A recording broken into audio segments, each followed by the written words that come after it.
What are the different ways of measuring gas flow? Flow is simply a quantity of gas passing a given point in a certain amount of time, such as litres per minute. And there are a number of ways we can do this.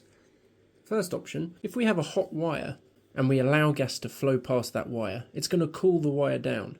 And the faster the gas is flowing, the quicker it's going to cool down. So if we have a hot wire with a thermometer attached, we can just measure the temperature drop and then work out what flow that corresponds to, and then we have a convenient way of measuring flow. This is the hot wire technique.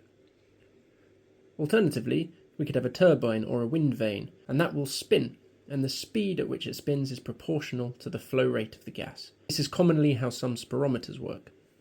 We could also use a rotometer.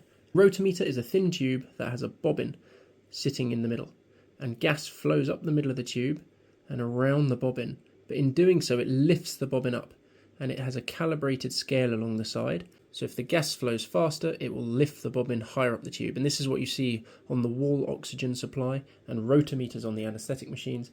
Simply the height of the bobbin corresponds to the flow of gas. And finally, we have the pneumotachograph, which literally means air speed writer. And a pneumotachograph works on a very simple principle, which is flow is proportional to a drop in pressure across a resistance. A pneumotachograph has something that generates a bit of resistance, either lots of very fine capillary tubes or a simple mesh. And what it does is by providing a resistance, it causes a pressure drop in the gas flowing past it. So the pressure here will be slightly higher than the pressure here. If you then measure this pressure using a pressure transducer, so here that's just a tube connected to one side of a chamber, we have a diaphragm here. The pressure on this side is higher than the pressure this side. It distends or it deflects the diaphragm. We can measure how much it gets deflected. Deflection will be proportional to the flow. That's how a pneumotachograph works. There are different types. There's the Fleisch pneumotachograph, which uses the very thin capillaries. And the point of these capillaries is to induce laminar flow. Flow will be very turbulent in wide bore tubes in gas moving at high speed. If it's forced to pass through very thin tubes, it establishes laminar flow.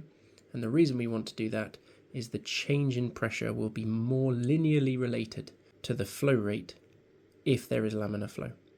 So those are 4 common techniques for measuring gas flow in anaesthesia.